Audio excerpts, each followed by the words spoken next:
Hi hello ನಮಸ್ಕಾರ ಸ್ನೇಹಿತರೆ, ನಾನು ನಿಮ್ಮ ಮನೆಯ ಮಗಳು Girija Hiremath. Welcome to Gavisiri all in one channel. ಇವತ್ತಿನ ನನ್ನ ರೆಸಿಪಿ ಶೇಂಗಾ ಚಟ್ನಿ. ಬನ್ನಿ ಶೇಂಗಾ ಚಟ್ನಿ ಹೇಗೆ ಮಾಡೋದು, ಅದಕ್ಕೆ ಬೇಕಾಗುವ ಸಾಮಗ್ರಿಗಳೇನು ಅಂತ ನೋಡ್ಕೊಂಬಿಡೋಣ.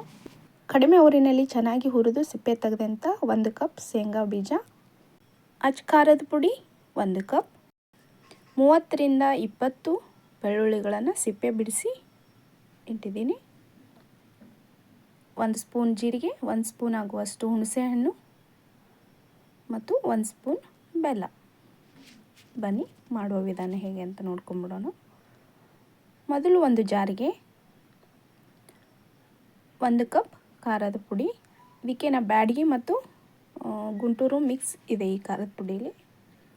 1 ಕಪ್ಪು ಶೇಂಗಾ ಬೀಜಕ್ಕೆ 1 ಕಪ್ ಖಾರದ ಪುಡಿನ ತೊಗೊಂಡಿದ್ದೀನಿ. ಒಂದು ಸ್ವಲ್ಪ ಕೊತ್ತಂಬರಿ ಸೊಪ್ಪು,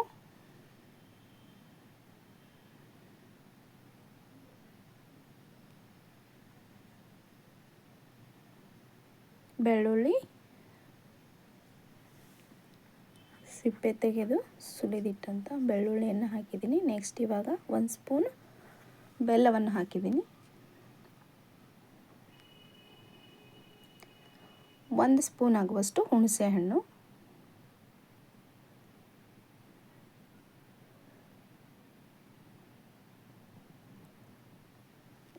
ಒಂದು ಸ್ಪೂನ್ ಉಪ್ಪು,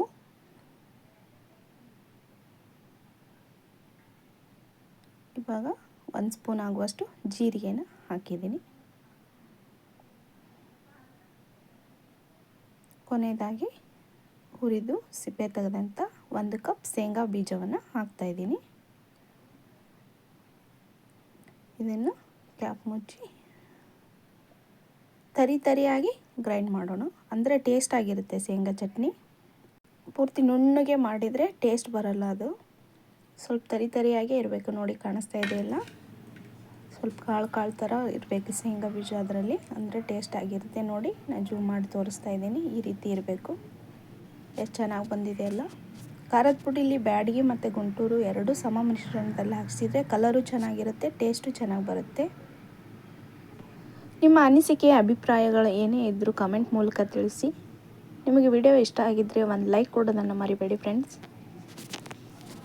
ನೋಡಿ ನಾನು ಮಾಡಿರೋ ರೆಸಿಪಿ ನಿಮಗೆ ಇಷ್ಟ ಆಗಿದ್ದರೆ ಲೈಕ್ ಮಾಡಿ, ಶೇರ್ ಮಾಡಿ, ಸಬ್ಸ್ಕ್ರೈಬ್ ಮಾಡೋದನ್ನು ಮರಿಬೇಡಿ ಫ್ರೆಂಡ್ಸ್. ಈ ವಿಡಿಯೋ ಇಷ್ಟ ಆಗಿದ್ದರೆ ನಿಮ್ಮ ಫ್ಯಾಮಿಲಿ ಫ್ರೆಂಡ್ಸ್ಗೆಲ್ಲ ಶೇರ್ ಮಾಡಿ. Thank you for watching.